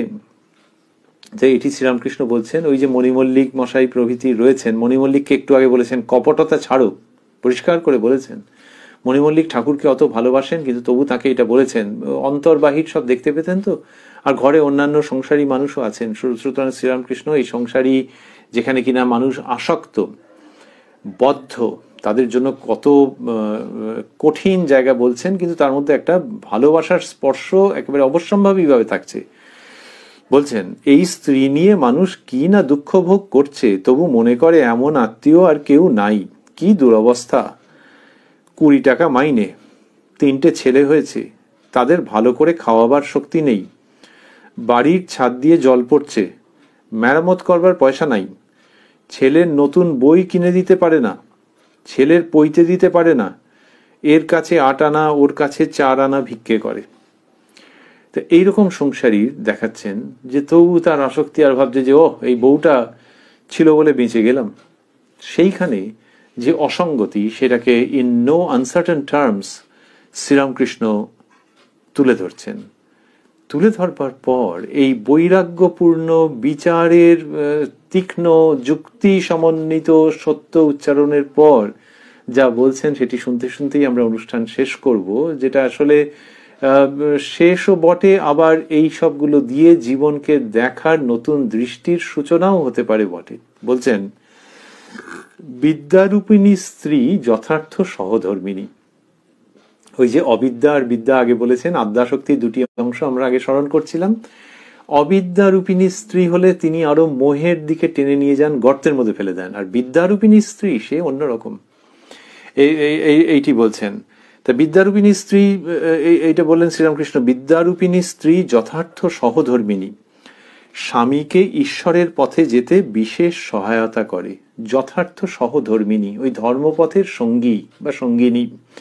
তা বললেন যে বিদ্যারূপিণী স্ত্রী যথার্থ সহধর্মিণী, স্বামীকে ঈশ্বরের পথে যেতে বিশেষ সহায়তা করে। 2-1টি ছেলের পর দুজনে ভাই ভগিনীর মতো থাকে। সংসারী মানুষের প্রতি, ওই যে আমরা বলছিলাম যে একটা প্রেমের সাহায্য, প্রেমের মধ্য দিয়ে সমস্তটা উচ্চারিত। নাহলে কেউ বলে যে 2-4টি ছেলে মেয়ের পর, তো এই সংসারী মানুষের প্রতি অপার ভালোবাসা। সংসারী স্বামী স্ত্রী তাদেরকে কে ভালোবাসে? বাপ মা ভালোবাসে। অন্যদিক থেকে বলতে গেলে শ্বশুর শাশুড়ি। তাহলে ছেলেটির বাবা মা ছেলেটিকেও ভালোবাসে, বৌমাকেও ভালোবাসে। আবার তার স্ত্রীর বাবা মা তারা মেয়েকেও ভালোবাসে, জামাইকেও ভালোবাসে। এই যে এই 4 জন যদি ভাবি, বাবা মা এই 4 জন যদি ভাবি যে তারা খুব ভালোবেসে আগলে রেখে দিতে চাইছে, ওই 4কে যদি কোটি দিয়ে গুণ করে দেওয়া যায় তাহলে যেরকম হয় সেরকম হচ্ছেন শ্রীরামকৃষ্ণ। তিনি সকলকে ভালোবাসছেন। সেই জন্যে যে লোকটি বিয়ে করে গলা পর্যন্ত কেমন একটা আসক্তি জর্জরিত দুরবস্থার মধ্যে পতিত হয়েও ভাবছে দিব্যি তোফা আছি, তাকেও তিনি ভালোবাসেন, কিন্তু তার সীমাবদ্ধতাকে উন্মোচিত করেন সকলের শিক্ষার জন্য এবং মঙ্গলের জন্য।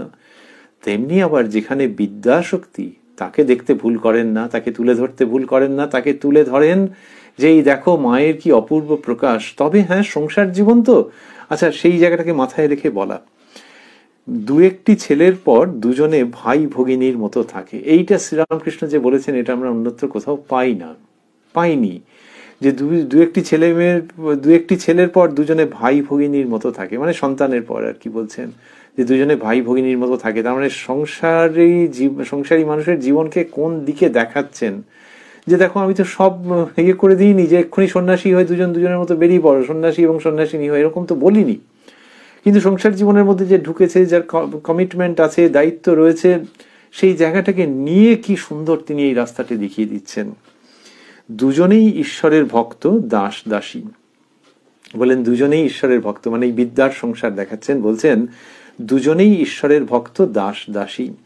তাহলে দাস দাসী মানে ঈশ্বরের দাস দাসী। কি সুন্দর ব্যঞ্জনাপূর্ণ প্রকাশ, যে ঈশ্বরের এই দুজনে দাস দাসী। এই লোকটার ওর বউ, এই দুজনে মিলে হচ্ছে যে ওই যে ঠাকুর ঘরে যারা আছেন তাদের দাস দাসী। কি অপূর্ব! দাস দাসী মানে ঠাকুর ঘরকে এরা মোছে টোছে পরিষ্কার করে, দাস দাসী। আবার অন্য অর্থেও বটে, মানে এটাও বটে, আবার তার সঙ্গে হচ্ছে যে ওই ঠাকুর ঘরে যারা আছে তারা যা চান এরা সেই রকমই। তো তারা কি চান?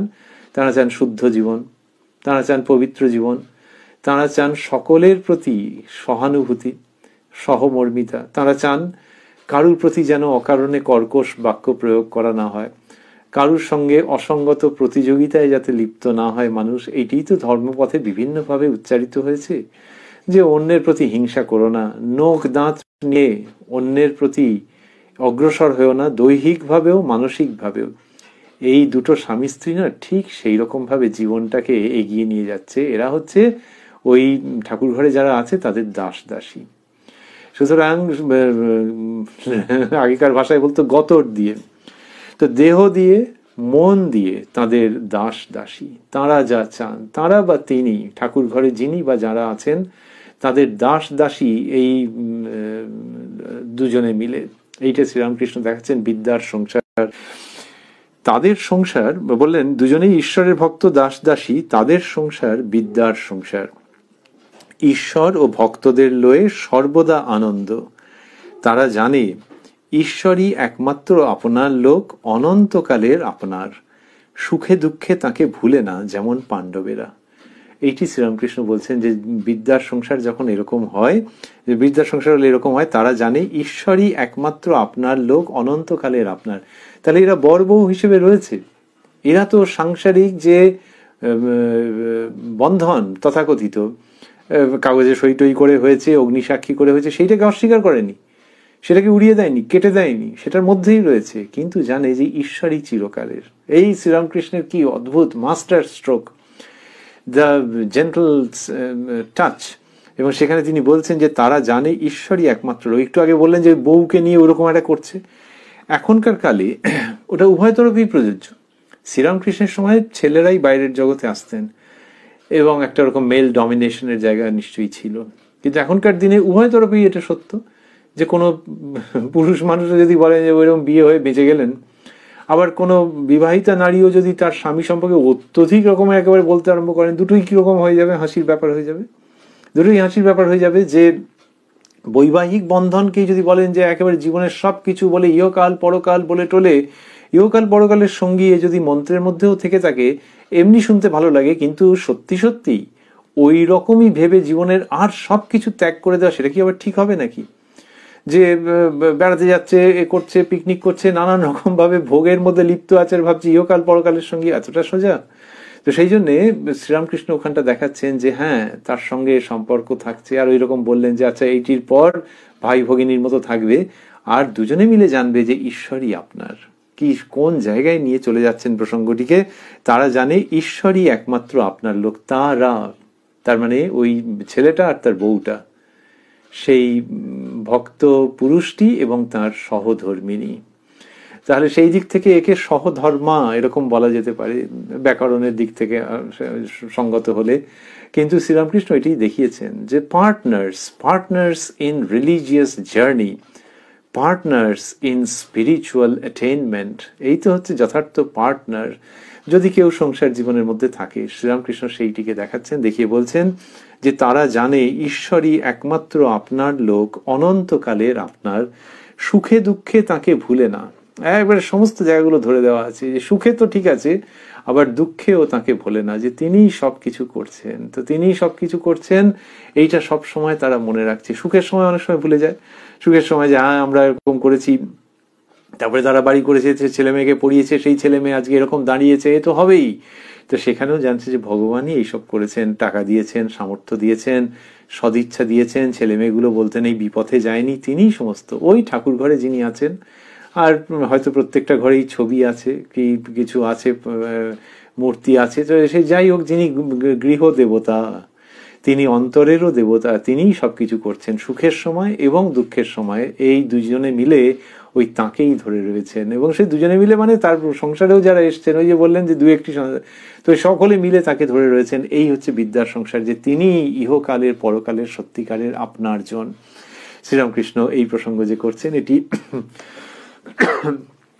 এটি শুনতে শুনতে আজকে আমরা 1 ঘন্টার বেশি কিছু সময় ছিলাম বা থাকার সৌভাগ্য হয়েছিল শ্রী শ্রী রামকৃষ্ণ কথামৃতের মধ্যে। আমরা রয়েছি 399 পৃষ্ঠায়, রয়েছি 9 মার্চ 1884 প্রসঙ্গে। প্রসঙ্গ চলছে শ্রীরামকৃষ্ণের কৃপা সাপেক্ষে। আমরা আবারও পরের দিন এই জায়গাতে মিলিত হতে চাইব কথামৃততে।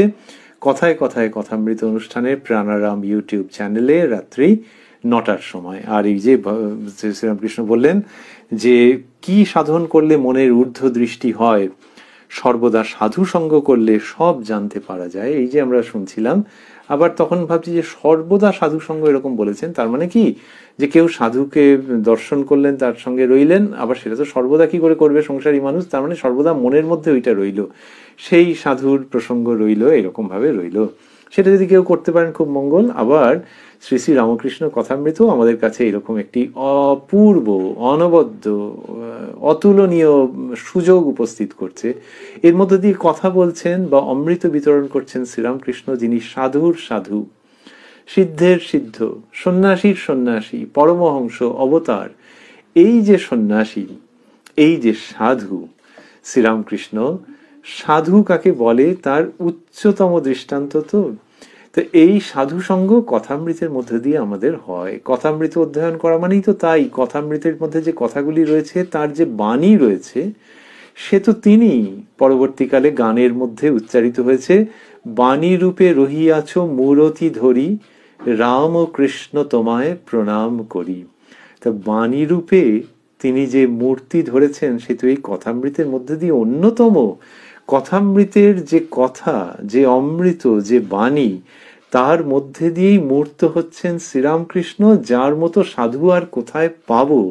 তাই মনে হয় যে ওই যে বললেন সর্বদা সাধু সঙ্গ করলে সব জানতে পারা যায়, সেই সাধু সঙ্গ, শ্রীরামকৃষ্ণের সঙ্গ এরকম আমাদের ভাবতে ইচ্ছে করে। এবং শ্রীরামকৃষ্ণের যে মূর্তি, সেটিকে অনুধ্যান করবার জন্য শ্রী শ্রী রামকৃষ্ণ কথামৃত আমাদের অন্যতম সহায়। সেইখান দিয়েই ওই বাণী মূর্তি শ্রীরামকৃষ্ণকে আমরা দর্শন করতে পারি, প্রণাম করতে পারি, ভালোবাসতে পারি, এবং সারা জীবন প্রতি পলে প্রতি মুহূর্তে সাধু সঙ্গ লাভ করে জীবন ধন্য এবং সফল সার্থক করতে পারি। ওং নিরঞ্জনং নিত্যমনন্ত রূপং ভক্তানুকম্পাধৃত বিগ্রহং বৈ ঈশাবতারং পরমেশমিড্যং তং রামকৃষ্ণং শিরসা নমামঃ।